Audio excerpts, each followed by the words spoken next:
할렐루야. 네, 한 주간 잘 지내셨습니까? 이렇게 다시 3일 예배 가운데 여러분을 만나게 되니 너무 감사하고 감사합니다. 오늘 예배 가운데 주님 함께 하실 믿습니다. 새벽 기도 때 목소리가 돌아오지 않아 가지고 많이 힘들더라고요. 그래서 오늘 권사님께서 찬양을 크게 잘 불러주셔서 정말 감사드립니다. 목이 잘 돌아올 수 있도록 기도를 부탁드리겠습니다. 네, 우리는 이 사순절 기간 동안에 성경 필사도 하고 있고 또 릴레이 금식 기도도 하면서 매주 수요일마다 3일 예배 때는 고난의 종 시리즈로 함께 말씀을 나누고 있습니다. 정말 이 땅에 고난의 종으로 오신 분이 누구십니까?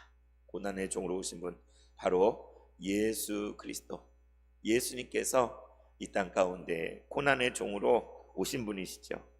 그런데 그 예수님, 고난의 종으로 오신 그 예수님은 구약의 여러 곳에서 여러 말씀 속에서 이미 계시되어져 있고 우리에게 알려져 있는 것을 우리가 지난 시간들을 통해서 함께 살펴보았죠. 기억나십니까? 맨 첫 번째 시간에는 요셉, 아무런 잘못도 없는데 형제들에게 시기와 질투, 미움을 받아서 먼 땅으로 팔려가게 된 그 요셉에 대해서 우리 함께 나누었었고요. 두 번째 시간에는 태어날 때부터 축복 가운데 태어난 것이 아니라 죽음의 위기 가운데 물에서 건짐을 받은 모세에 대해서 우리 함께 나누었습니다.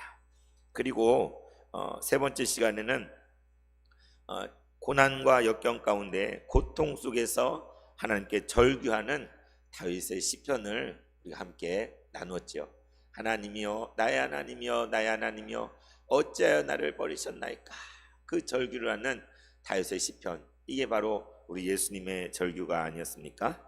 또 지난 시간에는 선지자들 중에 그 계시를 통하여 우리를 위해 대신 고난당하시는 종에 대한 말씀을 증거한 이사야에 대해서 우리가 함께 나누었습니다. 이처럼 요셉의 모습 가운데 또 모세의 모습, 또 다윗과 이사야의 모습 속에 모두 이 땅에 오신 고난의 종 예수님의 모습이 깃들어져 있는 것을 우리는 볼 수 있었죠. 이제 다섯 번째 시간으로 우리는 예레미야 선지자를 함께 살펴보면서 고난의 종으로 이 땅에 오신 예수님을 함께 나누기 원합니다. 여러분, 예레미야 선지자 잘 아시죠? 예레미야 선지자. 예레미야 선지자의 별명이 뭐예요? 예레미야 선지자의 별명, 어디 가서 딱 이거 말할 수 있어요. 눈물의 선지자라. 눈물의, 예레미야 선지자는 눈물이 정말 많았나 보다. 눈물의 선지자라고 이렇게 알려져 있죠. 왜 그렇습니까? 그가 활동하던 시대에 유다와 예루살렘의 멸망을 예언해야 됐고, 그 예언대로 예루살렘이 멸망하는 것을 두 눈으로 똑똑히 봐야 됐기 때문에 울지 않을 수 없었잖아요. 그래서 예레미야서만 있는 것이 아니라 예레미야 애가라는 애가 슬픔의 노래가 또 있는 것이죠. 그래서 예레미야 선지자를 눈물의 선지자라고 하죠. 여러분, 눈물, 여러분 오늘 뭐 혹시 눈물 흘리신 분 계셔요? 우리 눈에서 이렇게 물이 나오잖아요. 참 신기하잖아요. 우리 인체의 정말 신비 가운데 하나가 또 눈물인 것 같아요. 눈에는 눈물샘이라는 게 있대요. 그래서 거기에서 이렇게 눈물이 나와서 눈이 촉촉하게 돼 있는데, 이게 고장 나가지고 나이가 들고 그러면 어떤 사람은, 많은 사람들 안구건조증 혹시 앓고 계신 분 계세요? 눈물이 좀 적당하게 촉촉하게 있어야 되는데 그게 부족해서 눈이 마르고 뻑뻑하고 그래서 안구건조증으로 고생하는 분이 있는가 하면, 또 어떤 분들은 또 그 눈물샘이 어떻게 잘못돼 가지고 계속 눈물이 줄줄 흐르는 눈물이 이렇게 시도 때도 없이 눈물이 나가지고 고생하는 그런 분들도 계신지 모르겠습니다. 아무튼 이 눈에 눈물샘이라는 게 있고 눈물이라는 게 이렇게 있는데 참 신기하죠. 이 눈물이 어떤 역할을 하느냐? 눈물의 맛이 어때요? 무슨 맛이 나요, 눈물은? 네, 짭짤한 맛이 나요. 안 먹어보셨어요? 눈물 이렇게 핥아 보면 이렇게 짭짤하잖아요, 그죠? 소금기가 있는. 그래서 참 이 눈물이 눈에서 나오는데 어떤 때 눈물이 나요? 이미 말씀드린 대로 우리 눈을 보호하기 위해서 기본적으로 이렇게 눈 이렇게 건조하지 않도록 눈을 항상 유지하도록 눈물이 촉촉하게 이렇게 항상 유지되어 있는 게 기본인데, 또 어떤 때 눈물 납니까? 막 이렇게 여러분 어떤 때 눈물이 납니까? 반사적으로 눈물이 날 때, 고통에 이렇게 막 뭔가 아플 때, 막 몸이 아플 때 눈물이 나기도 하고, 뭔가 외부 자극이 있을 때, 이 자동적으로 이렇게 눈물이 나와요, 그죠? 뭐 하품할 때도 눈물 나지 않습니까? 하품할 때도 저도 오늘 막 하품을 하다가 눈물이 이렇게 나서 이렇게 훔치고 이렇게 했던 적이 있는 것 같아요. 그래서 하품만 해도 눈물이 나면 참 신기해요, 이렇게 눈물. 그런데 중요한 건 어떤 때 눈물을 많이 흘려요? 우리가 슬픈 일을 당했을 때, 고통스러운 일이 있을 때, 또 때로는 기쁠 때도 기쁨의 눈물. 참 신기해. 슬플 때도 눈물이 나오고, 기쁠 때도 눈물이 나오고, 화가 났을 때도 눈물이 나고, 너무 분할 때도 눈물이 나요, 그죠? 그래서 참 이게 눈물이라는 게 그냥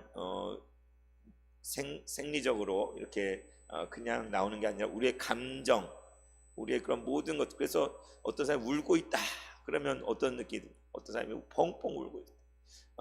우리가 다윗 사무엘하 말씀을 볼 때도 다윗이 이제 정말 하나님 앞에 엎드려서 울면서 기도하기도 하고, 또 이제 아들 압살롬이 반역을 일으켰을 때 이제 정처 없이 맨발로 이렇게 나갈 때 울면서 머리에 먼지를 뒤집어 쓰고 울면서 이렇게 예루살렘을 떠나가잖아요. 슬픔 가운데 따르는 모든 백성들도 엉엉 울면서 그 길을 따르잖아요, 그죠? 그래서 참 눈물이라는 것은 참 여러 가지로 그래서 눈물을 이렇게 표현하기도 합니다. 우리의 정서적인 마음의 세탁기라. 우리 집집마다 세탁기가 있잖아요. 근데 눈물이라는 거 우리 정서적인 마음의 세탁기요. 또 눈물을 통해서 우리는 이 세상을 살아갈 때 서로에게 도움을 표현하기도 하고, 서로 유대하고 연대하는 것들을 눈물을 통해서 이렇게 연결되는 그런 것들을 말할 수 있는 거죠. 그래서 남자는 눈물 흘리면 돼요, 안 돼요? 남자는 옛날 어르신들은 남자는 뭐 일생에 3번만 울어야 된다 이렇게 그러지만, 그러나 그 남자들도 눈물이 있을까 없을까요? 네, 여자분들 못지않게 남자들도 눈물이 있습니다. 저를 보면 그런 것 같아요. 남자들도 눈물을 흘려요. 그리고 이 눈물은 왜 우리가 눈물을 그렇게 생각하느냐? 되게 약해졌을 때, 막 힘들 때 우리가 눈물을 흘리잖아요. 그러니까는 눈물을 흘린다는 건 연약한 것의 표시로 말할 수도 있지만, 그러나 눈물이 오히려 건강한 용기를 표현할 수도 있고, 우리에게 위로를 줄 수도 있고, 또 우리는 감격하고 기쁠 때 이 눈물로 이렇게 표현하잖아요. 그래서 참 눈물에 대해서 우리가 한번 다시 생각해 보면서 하나님께서 우리에게 이 눈물을 주신 것에 대해 감사할 수 있으면 좋겠어요. 그래서 슬픈 일이 있을 때 우리가 눈물을 흘릴 수 있다는 거예요. 그러니까 슬픈 일이 있어도 눈이 메말라서 울지 못하면, 울어야 될 때 울지 못하면, 기뻐야 될 때 기뻐하지 못하면 참 이거야말로 안타까운 거잖아요. 그래서 우리가 기도하다가 눈물 날 때도 있잖아요, 그죠? 하나님께 간절히 기도하다가 너무나 마음이 아프고 힘들고 막 그럴 때 저절로 눈물이 나요, 하나님 앞에서. 그래서 제럴드 시처라는 사람은 하나님 앞에서 울다라는 그런 책도 썼더라고요. 그래서 우리가 뭐 다른 사람들 앞에서는 눈물을 안 보일지 몰라도 하나님 앞에서는 눈물을 보여도 되는 것 같습니다. 우리가 그 시편 성경 필사하고 있잖아요. 여러분 많이 쓰셨죠? 이 중에 벌써 필사에서 제출하신 분도 계신데, 우리 저기 세례반 앞에 여러분 제출하시면 이렇게 쌓아놓으려고 합니다. 그래서 그런데 시편 쓰다 보면 참 그 시편에 기쁜 노래, 뭐 즐거운 찬양도 있지만 구구절절한 눈물로 쓴 편지, 하나님께 눈물 가운데 간구한 그런 내용들이 정말 많잖아요, 그죠? 이번에 쓰시면서 구절구절 오늘 장로님께서도 대표로 기도하시면서 정말 시편 묵상하고 쓰시면서 그것을 이렇게 기도 가운데 표현하시는구나, 이런 마음이 들더라고요. 그래서 참 눈물이라는 거, 하나님께 우리에게 주신 귀한 선물인데, 그걸 통해서 하나님 앞에 울고 하나님 우리 마음을 표현하고 또 서로를 위해서 지체를 위해 눈물을 흘릴 수 있는 그런 우리 모든 세봉축의 성도들이 됐으면 좋겠습니다. 그래서 예레미야를 눈물의 선지자라 그러는데 그래서 그런지 몰라도 그 어떤 선지자보다도 예수님과 가장 많이 닮은 선지자가 예레미야다라고 이렇게 일컬어져요. 뭐 성경에 여러 선지자들 있잖아요. 엘리야, 엘리사, 뭐 사무엘 여러 선지자들 있지만 이 예레미야야말로 예수님과 많이 비슷하다. 그래서 예수님 이 땅에 오셔서 기적을 베푸시고 복음을 전파하시고 마을과 마을 동네를 다닐 때 사람들이 나를 누구라 하느냐 했을 때 더러는 이사야라고도 하고 어떤 사람들은 예레미야입니다. 죽은 예레미야가 살아서 왔다라고, 세례 요한이다라고, 그 중에 한 예레미야라고도 예수님을 사람들이 일컫기도 했어요. 그래서 이 예레미야와 예수님 어떤 것들이 닮았느냐, 이미 말씀드린 대로 그의 눈물 그리고 그 긍휼의 마음을 가지고 있는 것이 참으로 많이 비슷하죠. 오늘 말씀에도 있지만 예레미야는 항상 눈물의 선지자였어요. 어찌하여 내 머리는 물이 되고 내 눈은 눈물의 근원이 될꼬, 이렇게 탄식을 했어요. 어찌하여 내 머리는 물이 되고, 머리가 있잖아요. 머리가 다 그냥 뭐가 돼요? 수조처럼 눈물이 가득 찬 물이 돼버리고 내 눈은 눈물의 근원이 될꼬, 이런 탄식을 하는데 우리 예수님께서도 이 땅에 계실 때 종종 눈물을 흘리셨잖아요. 우리 예수님은 찔러도 피 한 방울 안 나오는 사람이 아니라 이 땅을 다니실 때 죄 가운데 고통하는 사람들, 병마에 시달리며 아픈 사람들, 그런 사람들 만났을 때 주님은 안타까움과 아픔을 같이 느끼셨어요. 그 고통을 같이 느끼시며 눈물을 지으셨잖아요. 그죠? 민망히 여기시고 슬피 여기시고 또 그 친구 나사로가 죽었을 때 그 누이들이 찾아와서 예수님께 엉엉 울면서 예수님께서 여기 계셨다면 우리 오라버니가 죽지 않았을 텐데요 라고 하면서 울부짖을 때에 예수님도 많이 우셨어요. 눈물을 흘리셨어요. 그걸 보고 사람들이 정말 저가 나사로를 얼마나 많이 사랑했는가, 그걸 주위에 있는 사람 다 느낄 정도로 그렇게 눈물을 흘리셨죠. 또 언제 눈물을 흘리셨습니까? 잡히시기 전날 밤에 겟세마네 동산에서 십자가를 짊어지기 전에 그분은 땀방울이 핏방울이 되도록 기도하실 때 눈물로 아버지께 기도하며 나아가신 분이시죠. 그래서 정말 눈물의 선지자 예레미야와 예수님은 그 긍휼함, 그 안타까운 눈물에 있어서 너무나 비슷한 것을 우리 알 수 있습니다. 두 번째는 예레미야도 그렇고 우리 예수님도 그렇고 고향 사람들에게 배척을 받았어요. 심지어 살해 위협까지 당했잖아요. 그죠? 예레미야를 보면 예레미야 고향이 아나돗인데 그 아나돗 사람들이 예레미야를 미워해서 죽이려고 하기까지 한 일이 성경에 기록되어 있습니다. 그런데 우리 예수님도 어디가 고향? 나사렛에서 자라셨잖아요. 나사렛 회당에서 가르치시고 말씀을 전하실 때 사람들이 예수님을 믿고 받아들인 것이 아니라 예수님을 배척하고 예수님을 심지어 그 동네가 세워진 낭떠러지는 데까지 밀고 가서 떨어뜨리려다가 그냥 예수님이 그 사이로 지나가셔서 못 떨어뜨린. 그러니까 예레미야처럼 예수님도 자기 고향 사람들에게 배척을 당하시고 살해 위협을 당했어요. 여러분, 고향은 어떤 곳이어야 돼요? 내가 언제 가도 품어주는 거, 내가 언제 달려가도 부모님 품처럼, 아버지 품처럼 그냥 나를 반겨주고 편안하게 대해주는, 정말 어린 시절 동무들과 함께 정말 마음을 터놓고 정말 옛날로 돌아갈 수 있는 곳이 고향이어야 되잖아요. 그런데 그 고향에 내가 나서 자란 그곳에 있는 그 사람들이 오히려 나를 더 배척하고 더 미워하고 더 죽이려 든다면 이것만큼 비극적이고 고통스러운 게 또 어디에 있겠습니까? 또 예레미야와 예수님의 닮은 점은 세 번째로 예레미야도 그렇고 예수님도 종교 지도자들과 큰 갈등을 겪은 것을 볼 수 있습니다. 왜 그랬습니까? 예레미야 뭘 선포했어요? 멸망을 선포했잖아요. 아니 막 축복과 행복 그리고 번영을 예언했다면 그렇게 어려움을 겪지 않았을까? 그런데 예레미야는 정말 그들의 죄악을 지적하고 하나님께서 이 이 유다를 멸망케 하시고 이대로 하면 예루살렘을 멸망시키시고 성전도 파괴될 것이라는 그러한 예언을 했어요. 이것을 좋게 들을 사람이 어디 있겠습니까? 특별히 성전 맡은 종교 지도자들, 제사장들은 이것에 치를 떨, 아니 감히 이 성전이 무너진다고, 예루살렘 성이 멸망한다고, 배신자다, 바벨론에 항복해야 된다고 예레미야 전했잖아요. 민족의 배신자, 반역자라고 손가락질하면서 그 종교 권력을 가진 사람들이 예레미야를 죽이려고 했죠.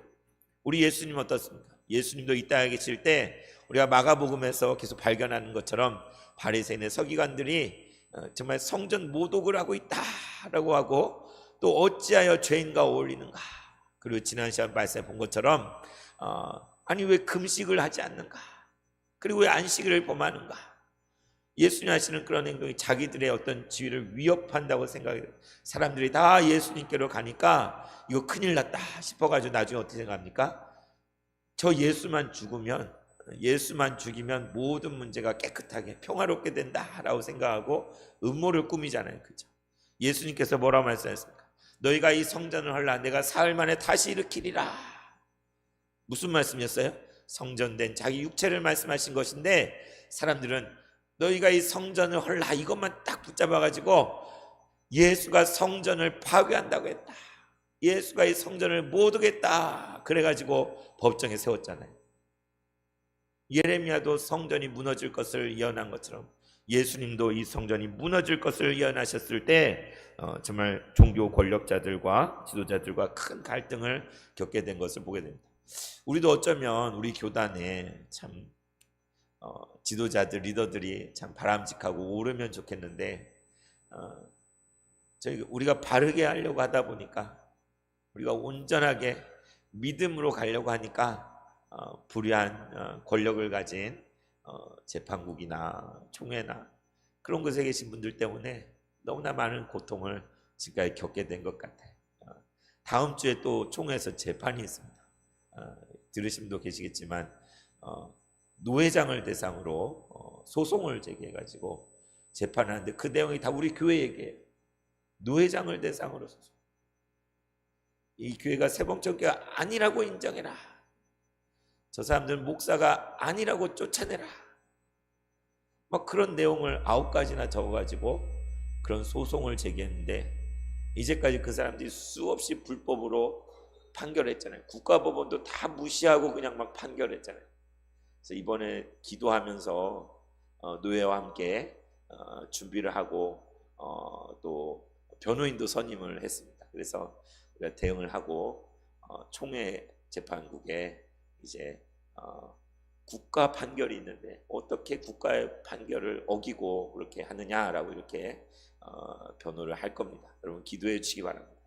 그래서 참 안타까운 것은 하나님을 잘 섬긴다고 하는 사람들이 오히려 더 불의하고 악하고 탐욕스럽고 주님의 몸된 교회를 해치는, 진짜 성전을 무너뜨리는 그러한 일을 하고 있는 것입니다.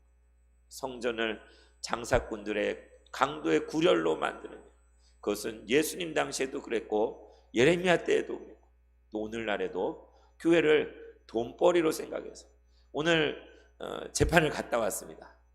명칭 사용정지 가처분이라는 것을 걸어서 상표권 등록을 했다고, 그래서 재판을 갔다 왔는데 그냥 느낌은 판사가 좀 어처구니 없어 하는 것 같더라고요. 말도 안 되잖아요. 교회를 가지고 이미 멀쩡히 있는 교회 상표권을 등록하고, 교회가 돈 버는 곳인가요 여러분? 교회가 상표, 내 돈벌이를 위해서 존재하는 게 아니잖아요. 그죠? 우리는 교회 오면 더 하나님께 드리고 더 지체들과 나누려고 교회 오지, 무슨 이속을 챙기려고 교회 오는 분 여기 한 분도 안 계시잖아요. 그런데 교회를 이름을 상표권을 등록해가지고 이 이름을 쓰지 말게 해달라고 법원에 소송을 제기합니다.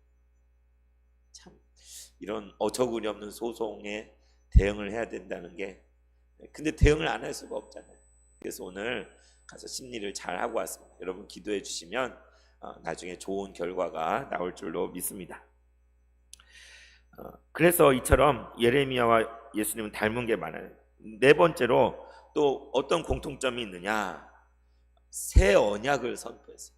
예레미야서에 마음에 새기는, 신비에 새기는 새 언약을 줄 것이다. 예레미야 31장 31절에 새 언약에 대한 약속을 예레미야가 전해요. 그런데 우리 예수님께서 이 땅에 오셔서 새 언약을 제정하셨잖아요. 새 언약을 너에게 주노니 너희가 서로 사랑하라.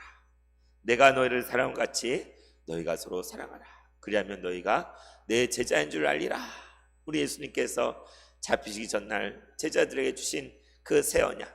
그래서 예레미야는 새 언약을 예언했다면 그 새 언약을 온전히 이루시고 선포하신 분이, 완성하신 분이 바로 예수님이신 거죠. 십자가 위에서 그 모든 것을 완성하신 것이죠. 그래서 이처럼 예레미야 선지자와 예수님을 이렇게 나란히 놓고 보면 눈물과 긍휼의 마음이 가득한 것이 비슷하고, 고향에서도 배척받고 어려움을 당한 것이 똑같고, 또 성전이 무너질 것을 예언하여서 종교 지도자들에게 곧 핍박을 당한 것도 똑같고, 그런데 그 가운데 새 언약을 선포한 것도 똑같은 걸 보게 됩니다. 오늘 그래서 그 예레미야에 있는 많은 말씀 중에 예레미야가 3장 48절에서 54절 말씀을 우리 함께 읽었는데요. 이 예레미야 애가는 언제 부른 것입니까? 예루살렘 성이 무너지고 성전이 파괴된 모습을 보며, 모든 것이 철저하게 무너지고 파괴된 것을 두 눈으로 목도하고 그 앞에서 목놓아 애통하면서 부른 노래가 예레미야 애가죠. 그래서 이렇게 슬프다 1장에서도 슬프다 이성이여, 2장에서도 슬프다 주께서 어찌 이렇게 하셨는고, 4장에도 슬프다 어찌 그리, 계속 슬프다 고통의 눈물 가운데 기록된 것이 예레미야 애가인데, 오늘 읽은 말씀 48절에서 50절을 보면 그가 눈물을 흘리는 것을 묘사하고 있습니다. 48절부터 50절 한번 자 읽겠습니다. 딸 내 백성의 파멸로 말미암아 내 눈에는 눈물이 시대처럼 흐르도다. 내 눈에 흐르는 눈물이 그치지 아니하고 쉬지 아니하며 여호와께서 하늘에서 살피시고 돌아보실 때까지니라. 여기 눈물의 선지자가 있습니다. 그가 눈물을 흘리고 있어요. 그 눈에서 눈물이 시냇물처럼, 여러분 그런 경험 있잖아요. 눈물이 그치지 않고, 아니 내 몸속에 이렇게 물이 많이 있었나 싶을 정도로 어떻게 눈에서 이렇게 많은 눈물이 나오는지 모르겠고 펑펑펑 운 그런 일들, 경험들 있으시잖아요. 오늘 예레미야는 이렇게 말해요. 나의 눈에서 눈물이 어떻게 흐르냐면 시냇물이 흐르는 것처럼 그치지 않고 눈물이 흐르고 또 흐르고 있는 것이죠. 내 눈에서 흐르는 눈물이 그치지 아니하고 쉬지 아니하며. 예레미야는 그냥 말만 그래요. 정말 이 무너진 예루살렘을 보면서, 죽어가는 모든 동족들을 보면서 시냇물처럼 펑펑 울고 또 울고 있는 거예요. 왜 울고 있습니까? 48절에 있는 것처럼 딸 내 백성의 파멸로 말미암아. 딸과 같은 하나님의 딸, 나의 백성. 우리나라도 우리 민족이 고통당할 때, 막 일제강점기 또 6.25 사변 때, 정말 그때 정말 그 고통 그 가운데 수많은 눈물을 흘리게 됐죠. 우리 그리스도인들만큼 나라와 민족을 더 사랑하는 사람들이 또 어디 있을까요? 나라를 위해 헌신하고 희생하고 동족을 사랑하고, 그런데 그 동족이 고통 가운데 있어요. 죽어가게 됐어요. 큰일이 닥쳤을 때 우리도 가끔 뉴스나 이런 데 큰 재난이나 아픈 일도 있을 때 같이 눈물을 흘리게 되죠. 그런데 오늘 말씀에 있는 것처럼 딸 내 백성의 파멸로 말미암아 내 눈의 눈물이 시내처럼 흘러내립니다. 멸망해버립니다. 예레미야가 이것을 예언했어요. 그래서 내가 예언한 대로 됐다, 내가 맞췄다 하고 좋은 것이 아니라, 기쁘다, 그래 내 말대로 됐잖아 하고 자랑하는 것이 아니라, 자기가 예언한 대로 된 것이 너무 고통스러운 거예요. 그걸 예언하면서도 그렇게 되지 않기를, 제발 돌이키기를 제발 회개하고 정말 하나님께로 돌아오기를 선포하고 또 선포했는데 끝까지 주님을 거스려서 갔다가 결국에 철저하게 멸망하는 예루살렘을 보면서, 바벨론에 유린되는 예루살렘, 무너져버린 성전을 보면서, 그 백성이 파멸 가운데 빠지는 걸 보면서 예레미야는 울고 또 울고 우는 거예요. 예레미야는 친바벨론주의자, 바벨론 반역자, 이런 조롱을 받았지만 그 누구보다도 그 민족을 사랑한 사람이 예레미야예요. 그들을 사랑했기 때문에 모든 고초를 겪으면서도 그 예언을 해왔던 거예요. 근데 정말로 이제 그 모든 것이 멸망했을 때 그는 울고 또 울게 된 것이죠. 근데 언제까지 온다고요? 50절에 보면 여호와께서 하늘에서 살피시고 돌아보실 때까지. 언제까지 이 눈물이 안 그치는 거예요. 쉬지 않고 계속 울게 되는 거예요. 근데 언제 이 눈물이 그치느냐? 하나님께서 다시 이 백성을 돌아보시고 살피시고 다시 돌아오실 때, 회복시키실 때, 그때까지 나는 울고 있습니다. 나는 애통하고 있습니다. 그것을 예레미야는 말하고 있는 것이죠. 그렇습니다. 우리도 눈물이 메마른 사람이면 안 돼요. 정말 우리 가운데 고통하는 이들을 위해서, 아픈 지체를 위해서 우리는 눈물을 흘릴 수 있어요.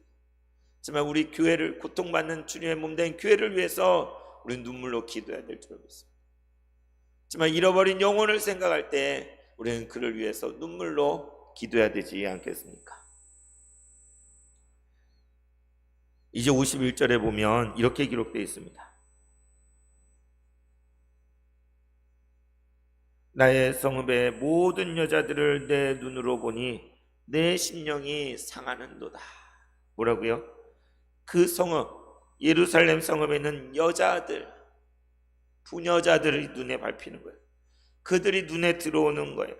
그러니 그 심령이 더 상하였다는 거예요. 왜 그럴까요? 전쟁과 재난 상황이 됐을 때 가장 힘없는 사람들이 누구예요? 여자들이잖아요. 그렇죠? 남자들은 뭐 싸우기도 하고 도망가기도 하고 힘이 있잖아요. 그런데 여자들 힘도 없고 약하고 정말 그런 재난 상황에서 가장 큰 피해를 보고 고통을 겪는 사람들이 여자들이잖아요. 그렇죠?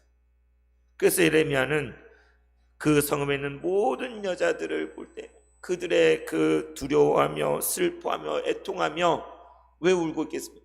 남편이 죽고 자식이 죽고 모든 것을 다 잃고 그런 고통 가운데 이제 포로로 끌려가는 그런 신세에 있는 그 여자들을 볼 때 그의 심령이 상하도록 안타까워하고 우는 것을 오늘 말씀에 보게 됩니다. 고통으로 신음하는 여인들을 볼 때. 그런데 우리 예수님께서도 누가복음 23장 28절에 보면 이제 십자가를 짊어지시고 골고다에 오르실 때에 많은 여인들이 울면서 그 예수님을 따라왔어요. 그 십자가 비아돌로사 길을 갈 때 많은 여인들이 예수님을 안타까워하면서 따라왔는데 그들을 향하여 예수님께서 뭐라고 하셨습니까? 예루살렘의 딸들아, 나를 위하여 울지 말고 너희와 너희 자녀를 위하여 울라. 뭐라고요? 그 여인들을 향하여, 그 울고 있는 여인들을 향하여 예루살렘의 딸들아 라고 말하면서 지금 십자가를 지고 가는 나를 위하여 울지 말라. 아니 어떻게 울지 않을 수, 우리 주님이 십자가를 지고 골고다를 오르시는데 어떻게 눈물을 흘리지 않을 수 있겠습니까? 예수님 근데 무엇을 말씀하십니까? 너희와 너희 자녀를 위해서 울라. 무슨 얘기예요? 장차 이 예루살렘에 또다시 닥쳐올 그 심판, 예루살렘의 멸망을 주님은 말하고 있는 것이죠. 예레미야 시절에 바벨론에 의해서 예루살렘이 짓밟히고 성전이 무너졌던 것처럼 이제 예수님 말씀하신 것처럼 AD 70년에 로마 장군 티투스에 의해서 예루살렘이 유린되고 성전이 파괴되고 불살라져서 도리에 돌 하나도 남지 않는 그날이 닥치게 됐잖아요. 그래서 유대인들이 온 천지사방으로 디아스포라로 또다시 흩어지게 된 것이 AD 70년에 벌어진 일입니다. 예수님은 십자가 골고다 길을 가면서도 그것을 말씀하신 거예요. 예루살렘의 딸들아, 나를 위해 울지 말고 너희와 너희 자녀들을 위하여 울라. 우리 주님 이런 말씀하세요. 오늘 예레미야는 그 성의 모든 여자들을 눈으로 보고 심령이 상하여 눈물 짓는 것처럼 예수님은 자신을 따라온 그 여인들을 보면서 그들과 그들의 자녀들이 당할 그 모든 고통들을 미리 보시고 안타까워하시면서 말씀하고 계시는 것이죠. 이제 52절에서 54절 말씀을 보면 아무 이유 없이 그 생명을 사냥하려고 하는, 이게 예레미야 자신에 대한 이야기일 수도 있고 멸망하는 이스라엘 유다 백성을 말하는 걸 수도 있죠. 52절 나의 원수들이 이유 없이 나를 새처럼 사냥하는도다. 그들이 내 생명을 끊으려고 나를 구덩이에 넣고 그 위에 돌을 던지며 물이 내 머리로 넘치니 내가 스스로 이르기를 이제는 멸절되었다도다. 여러분, 구덩이에 던졌던 사람이 누가 있어요? 요셉이 그랬잖아요, 그렇죠? 물에 던져졌던 사람이 모세가 그랬잖아요, 그렇죠? 그런데 예레미야도 구덩이에 던져졌었잖아요, 그렇죠? 하나님의 예언을 전하는 것을 못마땅히 여긴 사람들이, 고관들이 물이 없는 구덩이에 굶어 죽도록 예레미야를 던져 넣어서 죽게 만들었던 그런 일들이 있었어요. 그때 네시 에벤멜렉이 와서 왕께 간청하고 와서 여러 천들을 묶어가지고 늘어뜨려서 예레미야를 그 구덩이에서 건져내준 그런 일화가 있지 않습니까? 근데 예레미야는 이걸 이야기합니다. 그들이 나의 원수들이 이유 없이 나를 새처럼 사냥하는도다. 그들이 내 생명을 끊으려고 나를 구덩이에 넣고 그 위에 돌을 던지며 물이 내 머리 위로 넘치니 내가 스스로 이르기를 이제는 멸절되었다도다. 이게 예레미야 겪었던 자기 자신의 이야기이면서 동시에 지금 멸망해버린 이스라엘 유다, 예루살렘 그 백성, 그들을 이렇게 묘사하고 있는 것이죠. 새처럼 사냥을 당한, 사냥, 이렇게 여러분 뭐 옛날에 뭐 토끼 사냥 뭐 이런 것들 뭐 산에서 그러는데 뭐 영화 같은 데 나오잖아요. 이렇게 뛰어가 하고는 뒤에서 이제 숫자를 세고는 땡 하고는 가서 막 활을 쏘고 창을 던지고 막 사람을 사냥을, 허허벌판에서 도망가야 돼. 숨을 곳을 찾아야 되는데 막 저 뒤에서 창을 던지고 활을 쏘면서 나를 사냥하려고 한다.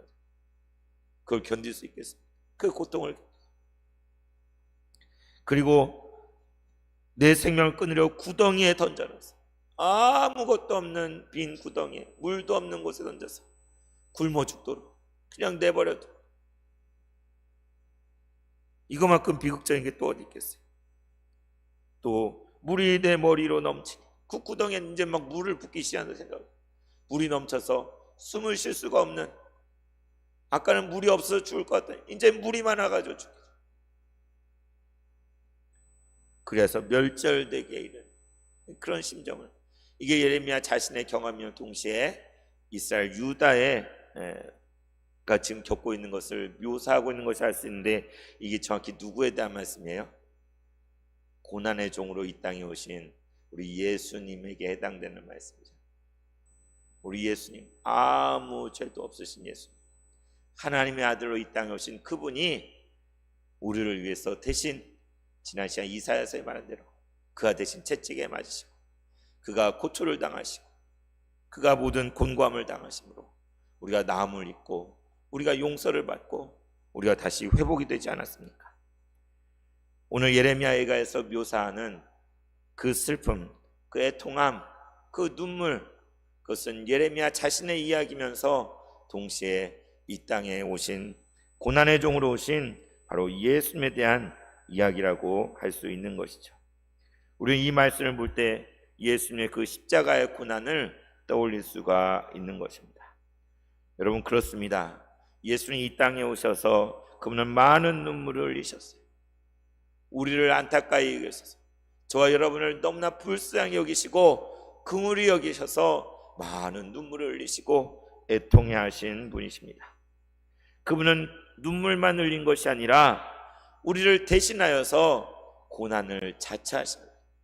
우리 때문에 우리의 죄악을 대신 짊어지시려고 골고다에 오르시고 십자가를 짊어지신 것이죠. 오늘도 우리 주님은 우리를 위해 눈물을 흘리고 계셔요. 겟세마네 동산에 눈물로 기도하신 그분은 오늘 말씀에서 무너진 예루살렘 성전을 떠올리며 성전 대신 우리 주님께서 눈물 지셨던 것처럼 이제도 무너져 내린 교회를 보고 눈물을 흘리시고 애통하는 성도를 보고 눈물을 흘리시고 병마와 싸우며 고통 가운데 있는 자녀들을 보고 안타까워하시고 죄 가운데 방황하여서 주께로 돌아오지 못하는 그러한 영혼을 보고 우리 주님은 눈물을 흘리십니다. 우리가 이 땅에서 흘리는 그 눈물은 우리 주님의 눈물을 어쩌면 우리가 대신하여 흘리는 눈물일 수도 있어요. 우리가 기도하면서 안타까워하면서 눈물로 기도할 때 주님께서 성령께서 말할 수 없는 탄식으로 우리 안에서 눈물을 흘리게 하시는 것을 여러분 아시기를 바랍니다. 여러분 어떻게 하시겠습니까? 이 고난 주간 가운데 우리가 일부러 막 눈물을 짜낼 수는 없지만 하나님 앞에 나아가 그분 앞에 우리 자신을 내어놓고 기도할 때에 우리는 눈물 지을 수밖에 없어요. 그분을 바라볼 때에 우리가 무엇을 위하여 울 것인지 여러분 생각하시기를 바랍니다. 무엇을 위해 울겠습니까? 물론 나 자신의 억울함을 위해서도 울 수 있을 거예요. 내가 받는 고통 때문에 나의 힘든 것들 때문에 우리가 눈물을 흘릴 수 있습니다. 그러나 여러분 우리가 정말 눈물을 흘리기 원하는 것은 우리 주님처럼 죄와 사망 가운데 타락한 이 세상을 바라보고 우리가 눈물 지을 수 있으면 좋겠어요. 전쟁과 난리의 소문 가운데 사람들이 죽어가고 고통당하는 것을 보고 우리가 눈물을 흘릴 수 있다면 저 북녘 땅에 무너진 교회 우상화로 말미암아 찬송도 부르지 못하고 성경책도 가지지 못하는 그런 고통 가운데서 신음하는 우리 동포들을 생각할 때 잃어버린 영혼들, 풍요로운 물질 가득한 세상 가운데서 참된 진리를 알지 못했지 향락과 순간의 즐거움과 쾌락에 빠져서 이 세상의 자랑과 헛된 인생의 성공을 향하여 달려갈 줄만 알지 살아계신 하나님께로 돌아오지 못하는 그러한 영혼들을 생각할 때 자신의 죄악 때문에 하나님이 두려워서 주님 앞에 나오지 못하는 그러한 떨고 있는 영혼들도 있지 않겠습니까? 레위 같은 사람들도 있습니다. 우리의 형제와 가족과 자녀와 이웃과 친구를 위해 우리는 눈물을 흘려야 될 것입니다. 무엇보다도 정말 무너져 내리는 교회, 이 시대에 우리는 직접적으로 이 고난을 당하고 있지만 영적으로 보면 이 땅의 교회가 무너져 내리고 있습니다. 이 땅에서뿐만 아니라 저 미국 온 세상에 있는 교회들이 빛과 소금의 역할을 감당하지 못하고 처참하게 무너져요. 여러분 여론조사 결과들 간혹 그런 뉴스 듣잖아요. 목사에 대한 신뢰가 땅에 떨어졌어요. 교회와 기독교인에 대한 신뢰가 땅바닥에 떨어져 있어요. 더 이상 세상의 빛과 소금이 안 되어서 사람들이 떠나가고 외면하고 오히려 주님께로 나오는데 교회가 걸림돌이 되는 그러한 시대를 우리는 살고 있지 않습니까? 우리 교회는 직접적으로 악한 꾀와 괴계로 말미암아 교회를 무너뜨리려는 강도의 굴혈로 만들려는 그러한 도전 가운데 모든 것을 바르게 해야 될 총회 재판국과 그런 총구 권력이 있는 곳은 더 큰 고통과 고난을 당하고 있는 이러한 현실 앞에서 이 사순절에 주님이 당하신 그 고난을 생각하며 주님 앞에 나아갈 때 주님을 위해서 주님된 교회를 위해서 아파하는 형제자매를 위해서 잃어버린 영혼을 위해서 눈물로 기도할 수 있는 우리 세봉천교회 성도들이 되었으면 좋겠습니다. 눈물의 선지자 예레미야는 오늘을 사는 우리의 모습이 되어야 될까? 그럴 때에 하나님께서 우리를 살펴주시고 우리를 돌아보시사 우리를 구원하시며 새로운 소망 가운데 회복케 하시는 새롭게 되는 은혜가 우리 가운데 임하게 될 줄로 믿습니다. 눈물 골짜기를 지금 통과하지만 고통의 골짜기를 지금 통과하지만 다윗도 울면서 예루살렘을 떠났잖아요. 내가 다시, 하나님께서 나를 불쌍히 여기시면 내가 다시 돌아오리라. 그 말을 넘기면서 시몬의 조롱을 들으면서, 모든 저주를 들으면서 맨발로 울면서 다윗도 떠났잖아요. 하나님의 긍휼하심, 하나님이 회복하게 하심을 말미암아 다시 돌아오게 된 것처럼 이 땅의 교회가 다시 살아나도록, 우리의 가정이 다시 살아나, 우리의 영혼이, 잃어버린 영혼이 다시 주님께 나올 수 있도록 우리 함께 기도하며 나아갈 때 하나님이 하시는 역사, 회복의 역사, 구원의 역사를 우리가 보게 될 줄로 믿습니다. 찬송가 150장 찬송 부르고 기도하겠습니다. 갈보리 산 위에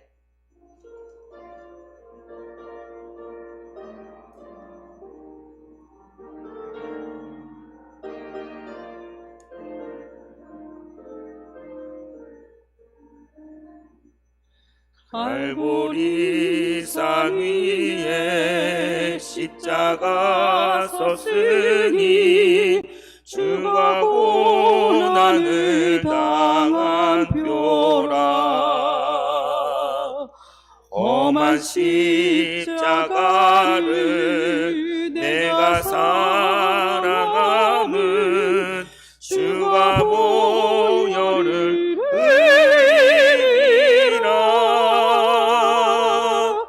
죄우 승리를 얻기까지 주의 십자가 사랑하리. 빛나며 받기까지 험한 십자가 붙들겠네. 멸시천대받은 주의 십자가에 나의 마음이 끌리도다.